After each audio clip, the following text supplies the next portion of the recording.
kamarites ko dyan. Yung nanonood pala dyan, ha? Ano, ha? So, na yung araw na to, meron po kaming libreng National ID. So, yan.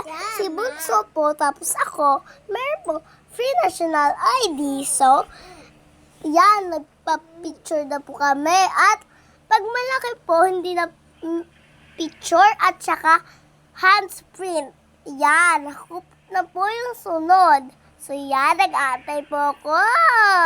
Agaba po kasi si Bunso, pinaado na po. So ako po, ay hindi pa po tapos. So yan, pinapicture na po ako.